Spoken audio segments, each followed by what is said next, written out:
আসসালামু আলাইকুম। প্রত্যেককে শুভেচ্ছা জানাচ্ছি মাসুম মাহবুব। প্রিয় দর্শক, দেখছেন ওপেন দ্য ইউটিউব চ্যানেল এবং মাসুম মাহবুব ফেসবুক পেজ। আমার দর্শকরা অনেক দিন ধরে আমাকে নক দিচ্ছেন যে ভাই, পাকিস্তানের খবর জানতে চাই, ইমরান খানের খবর জানতে চাই। আজকে সেই দর্শকদের অপেক্ষার পালা শেষ।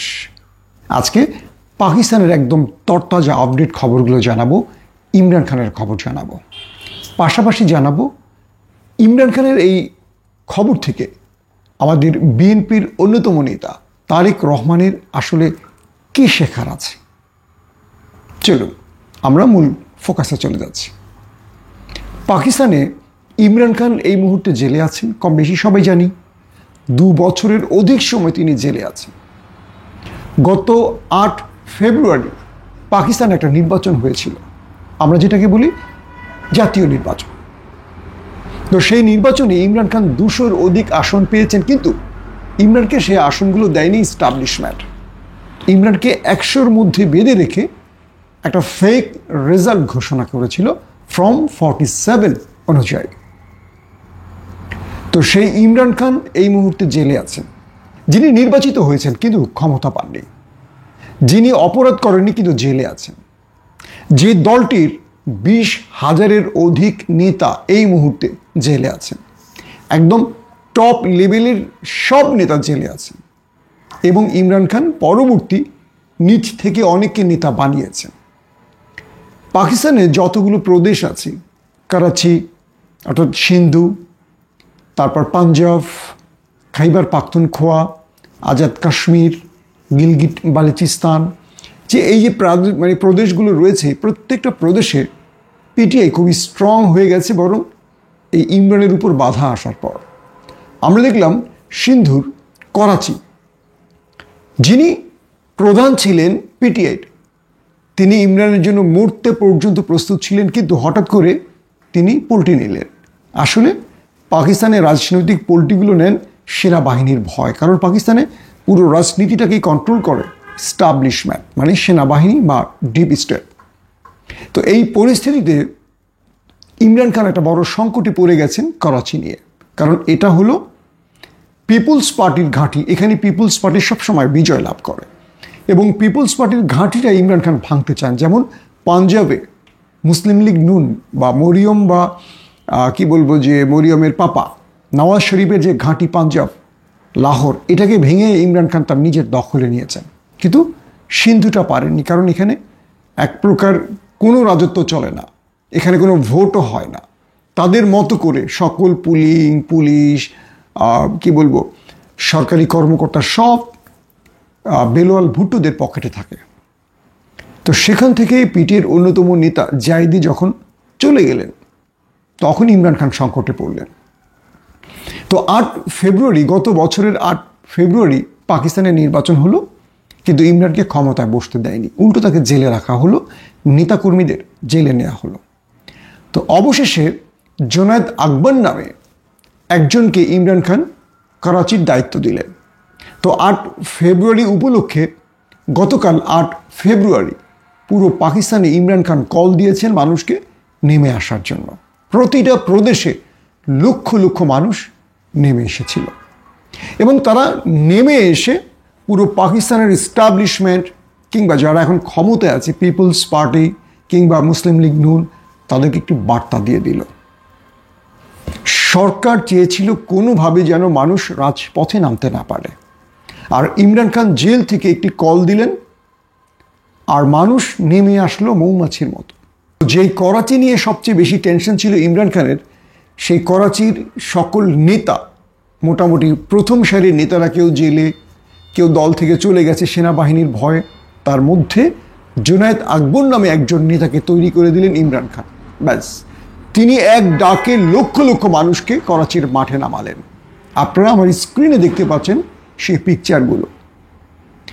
এটি কেবল করাচি, পুরো পাকিস্তানের প্রদেশগুলোতে ইমরানের কলে এইভাবে লক্ষ লক্ষ মানুষ নেমে এসেছে। ইস্টাবলিশমেন্টের কপালে ভাঁজ পড়ে গেছে, নওয়াজ পিপুলস পার্টির কপালে ভাঁজ পড়ে গেছে। তারা এখন টেনশন করছেন যে এই লোকটাকে এতদিন জেলে রাখলাম, ক্ষমতার বাইরে রাখলাম, দলটাকে ভেঙে দিলাম, সকল নেতাকে আউট করলাম বা বাকিদের জেলে রাখলাম, তারপরও এই দলটা এত জনপ্রিয় কেন? কেউ একজন এই দলটির পক্ষে দাঁড়িয়ে শুধু আমি ইমরান খানের কর্মী দাবি করে মানুষকে ডাকলেই রাস্তায় নেমে আসে কেন এই লক্ষ লক্ষ মানুষ?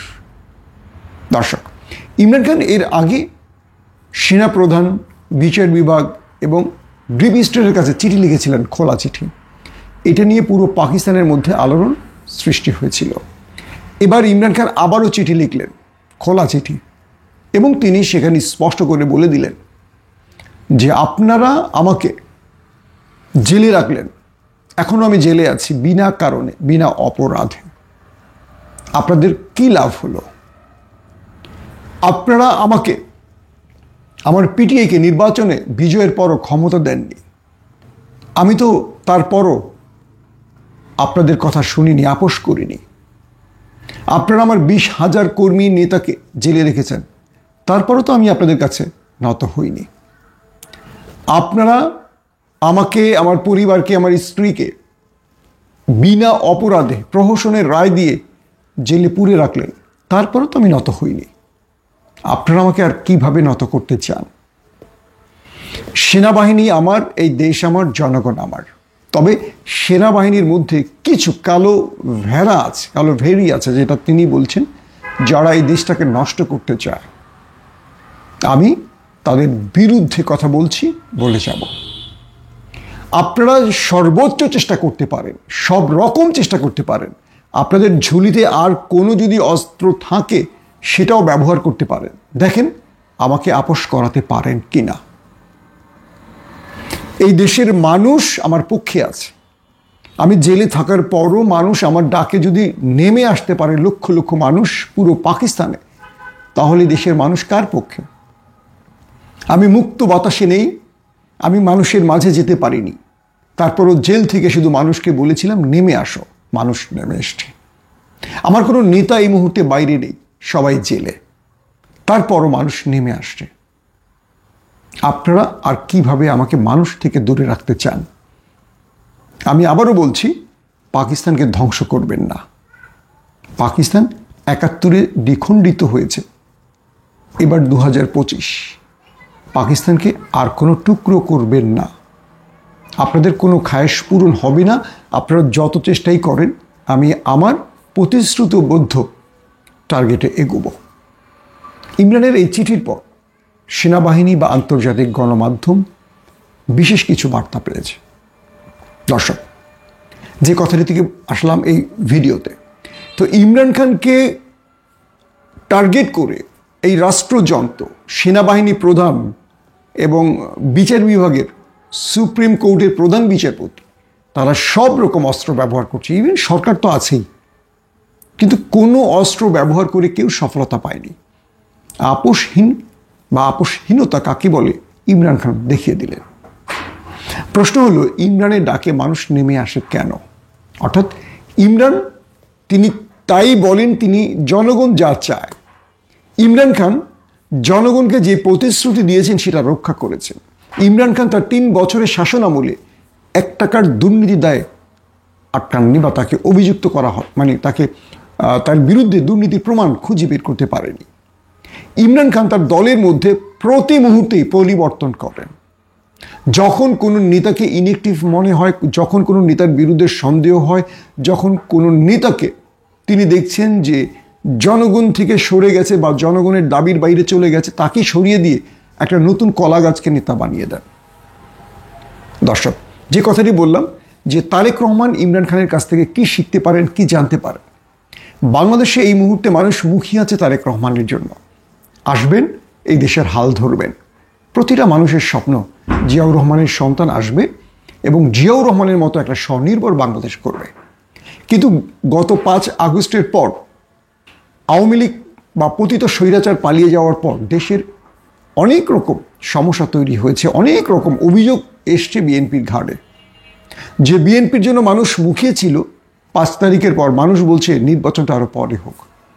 যারা নির্বাচনের আগেই এমন করছে বা ক্ষমতায় আসার আগেই এমনটি করছে, ক্ষমতার পরে তারা কি করবে বা ক্ষমতা আসলে কি করবে? এই প্রশ্নগুলো সাধারণ মানুষের না, স্বয়ং বিএনপির নেতাকর্মীদের, আমি নেতা বলবো না, কর্মীদের যারা ভোটার তাদের। জনাব তারেক রহমানকে বলছি কয়েকটা বিষয়। আমি তাকে জ্ঞান দেওয়ার কেউ না, কিন্তু তার একজন ভক্ত হিসেবে, তার একজন শুভাকাঙ্ক্ষী হিসেবে, দেশের একজন সাংবাদিক হিসেবে কয়েকটা মতামত তুলে ধরব। প্রথমত, বিএনপির সামনে বা তারেক রহমানের সামনে কোনো নেতা নয়। এই দেশ বেগম জিয়া এবং তারেক রহমানের হাত ধরে সামনে যেতে পারবে যদি তিনি সাধারণ মানুষের মনের খবরগুলো বুঝতে পারেন।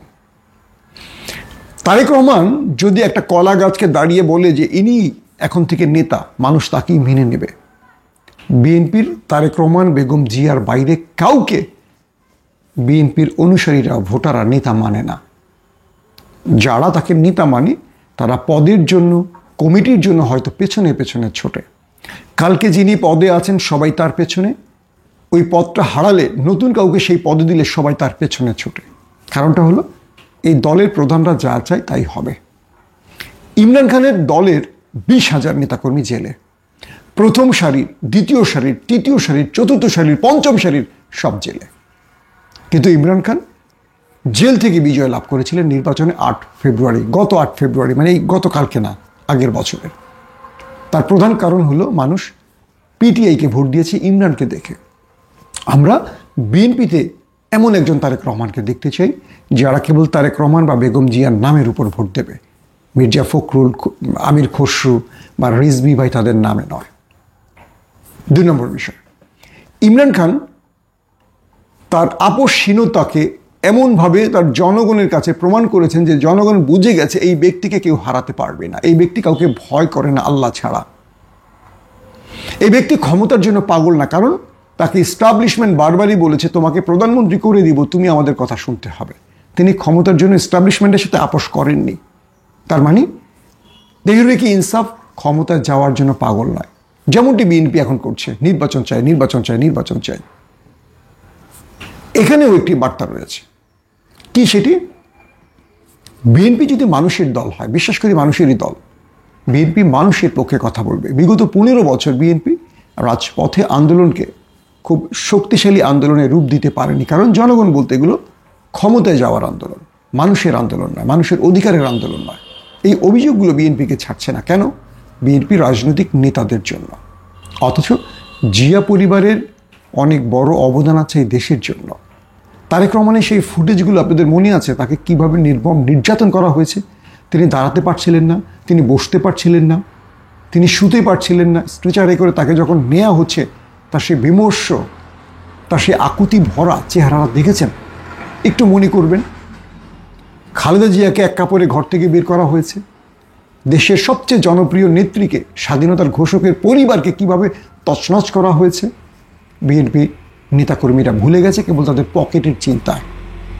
এখন পর্যন্ত সারা দেশে বিএনপি যা করছে, এটা কি বিএনপির পক্ষে যাচ্ছে? আগামী দিনের নির্বাচনে বিএনপির ভোটকে কিভাবে ধ্বংস করছে এরা, এটা বিএনপিকে চিন্তা করতে হবে। 3 নম্বর, ইমরান খান তিনি তার জনগণকে যখনই ডাকেন তখনই নেমে আসে, কারণ জনগণ বুঝে গেছেন ইমরান খান আপোষ তো করবেনই না, বরং তিনি যা কিছু করছেন এই দেশের জন্য। এবং তিনি জনগণের দিকে তাকিয়ে যে কোনো সময় যে কোনো নেতাকে সরিয়ে দিচ্ছেন। যেই নেতার বিরুদ্ধে অভিযোগ আসছে তাকে 2 দিনের জন্য এই পদে রাখেন না, ধাম করে জেল থেকে তাকে বহিষ্কার করছেন। এবং দেখছি যখনই তাকে বহিষ্কার করা হচ্ছে সেখানে তার চেয়ে ভালো ভালো নেতাকে আনা হচ্ছে, যেমন জোনায়েদ আকবর।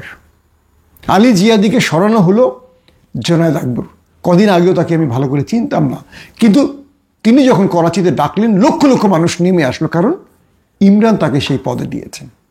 বিএনপিকে এই ট্রাইগুলো করতে হবে, পুরনো নেতাদেরকে সরিয়ে নতুন নতুন নেতাদেরকে এখন টাইম লাইনে আনতে হবে, সামনে আনতে হবে, যাদের ব্যাপারে মানুষের আস্থা আছে, যাদের ক্লিন ইমেজ আছে, যারা দলকে না আগে দেশকে ভালোবাসে, যারা পকেটকে নয় আগে জনগণের ভাগ্য পরিবর্তনে কাজ করে।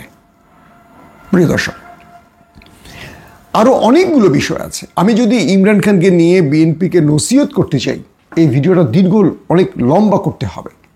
বিগত সময় কথাগুলো আমি একাধিকবার বলেছি যে বাংলাদেশের মানুষের হৃদয়ের মণিকোঠায় বসবাস করে বিএনপি, কিন্তু সেই বিএনপিটাকে স্বার্থ নিচে কিছু ব্যক্তি, প্রতিটা ডিস্ট্রিক্টে থানায় কিছু লুবি ব্যক্তি দুষ্ট ব্যক্তি তাদের পকেটের চিন্তা করে দলটাকে ক্ষতিগ্রস্ত করে, যারা বড় বড় স্লোগান তুলে স্লোগানের সামনে থাকে, বড় বড় পোস্টার করে, কিন্তু এরা দলকে না, নিজের পকেটের চিন্তা করে। এদের ব্যাপারে কেন বিএনপি সতর্ক হচ্ছে না আমি জানি না। দর্শক, আসছি তার পরের প্রসঙ্গে। ইমরান খান তিনি পাকিস্তানের ক্ষমতায় বসবেন, আজকে হোক আর কালকে হোক। সর্বশেষ যে বার্তাটি এসছে, ইমরান বলেছেন আমি আপনাদের মাঝে ফিরে আসছি। জনগণ ইমরানের এই বক্তব্যটিকে ঘিরেই তাদের মধ্যে একটা কি বলবো আনন্দ উৎসবের তৈরি হয়েছে যে ইমরান ফিরে আসবেন। কিভাবে ফিরে আসবেন কেউ জানে না। প্রতি মুহূর্তে এই রাষ্ট্রযন্ত্র ইমরানের বিরুদ্ধে কাজ করছে। পুরো পাকিস্তানের গণমাধ্যমকে সেনাবাহিনী কন্ট্রোল করে রেখেছে। ইমরানের কোনো বক্তব্য বা ইমরানের নেতার কোনো বক্তব্য প্রচার করা হয় না। সোশ্যাল মিডিয়াতে ফেসবুক, ইউটিউব, টুইটার, ইনস্টাগ্রাম ইমরানের জন্য প্রচার চলছে, ইমরানের প্রচার চলছে। যখনই ইমরানের বক্তব্য প্রচার বন্ধ করে দিয়েছে, টেলিভিশন দেখা বন্ধ করে দিয়েছে মানুষ। তার মানে আমরা দেখেছি যে তারেক রহমানের বক্তব্য প্রচার বন্ধ করেছিল শেখ হাসিনা আদালতের মাধ্যমে। তো সকল চ্যালেঞ্জ মোকাবেলায় পিটিআই সোশ্যাল মিডিয়াতে তাদের যে স্ট্রং একটা গ্রুপ তৈরি করেছে, এটা বিএনপিকে তৈরি করতে হবে। বিএনপিকে বুঝতে হবে সোশ্যাল মিডিয়াতে কারা এই মুহূর্তে সবচেয়ে বেশি জনপ্রিয়, কাদের কথা জনগণ শোনে। আমাদের সোশ্যাল মিডিয়া এমনও ব্যক্তি আছেন যাদের কথা মানুষ পীরের মতো শোনে, যারা দেশপ্রেমিক, কিন্তু তাদেরকে অনেক সময় যারা বিএনপির জন্য গত 15-16 বছর লড়াই করেছে, অনেক সময় দেখি বিএনপি নেতারা তাদেরকে জামাতের এজেন্ট বলে দিচ্ছেন, রাজাকার বলছেন, জামাতি বলছেন, জামাতের টাকা খেয়েছে বলছেন। বিএনপির এই চরিত্রটা পরিবর্তন করতে হবে। কারণ কি জানেন, আজকে আমি সত্য বললে আমাকে জামাতি বলবেন, কালকে আমি আর আপনার পক্ষে কথা বলবো না। তো এই পক্ষে কথা বলার মানুষ তৈরি করতে হবে। বিএনপির মিডিয়া খুব দুর্বল, এবং বিএনপির মিডিয়া যারা বসছেন বা দলের খুব কাছাকাছি গেছেন, অল্প সময় তারা আঙুল ফুলে কলা গাছ হয়েছে। তারা সবাই ব্যক্তিগত স্বার্থের চিন্তা করে, দল এবং জনগণের নয়। সাম্প্রতিক সময় আমরা দেখেছি যারা বিএনপির মিডিয়া সেলে কাজ করছেন, এমন অনেকের বিরুদ্ধে অভিযোগ এসছে, মারাত্মক মারাত্মক অভিযোগ এসছে। তারা বড় বড় কোম্পানির কাছ থেকে মোটা অঙ্কের টাকা হাতিয়ে নিয়েছেন। যারা রিক্সায় চলেছেন তারা কোটি কোটি টাকা দামের গাড়িতে চড়ছেন। তারেক রহমান সব কম বেশি জানেন। তো আমি বলছি যে বিএনপিকে সোশ্যাল মিডিয়া একটা শক্ত ভূমিকা রাখতে হবে, এবং এই যারা সোশ্যাল মিডিয়াগুলো কন্ট্রোল করছে তাদের সাথে তারেক রহমানকে অনেক বেশি যোগাযোগ তৈরি করতে হবে। আমি জানি না তারেক রহমান কাউকে কখনো ফোন দিয়ে খোঁজ খবর নিয়েছেন কিনা, যেটা পিটিআইয়ের ইমরান খান করেন। তার সঙ্গে ইমরান খান অনেকগুলো সোশ্যাল মিডিয়া টিম করেছেন। একটা টিমকে গ্রেফতার করলে আরেকটা টিম দাঁড়াচ্ছে। পুরো আইএসআই, পাকিস্তানের এস্টাবলিশমেন্ট আইএসআই, তারপরে মানে আরও যে গোয়েন্দা সংস্থাগুলো আছে, পিটিআইয়ের একটা সোশ্যাল ওয়ার্কারকে, একটা সোশ্যাল মিডিয়ার অ্যাক্টিভিস্টকে দাঁড়াতে দিচ্ছে না। একটা পোস্ট করার সঙ্গে সঙ্গে তাকে খুঁজে গ্রেফতার করছে, তাকে নিখোঁজ করে ফেলছে। তারপরও পিটিআই এই মুহূর্তে সবচেয়ে বেশি স্ট্রং ভূমিকা রাখছে সোশ্যাল মিডিয়ায়।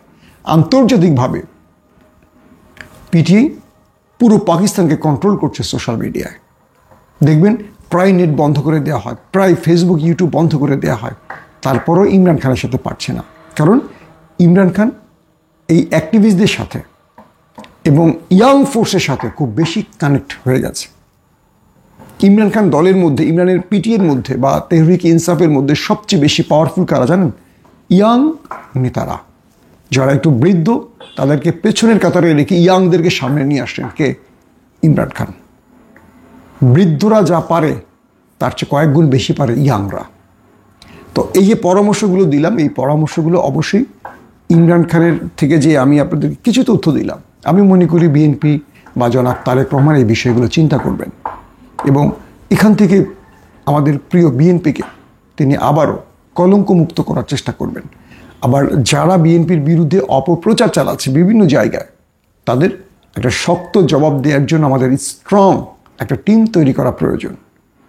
এবং যারা বিগত সময় জীবনকে হুমকিতে ফেলে কাজ করেছে, তাদের সাথে তারেক রহমানের যোগাযোগ সৃষ্টি করতে হবে, নতুবা কেউ নিজের জীবনকে আর বিপন্ন করবে না আগামীতে। প্রত্যেকে ভালো থাকবেন। আল্লাহ হাফিজ।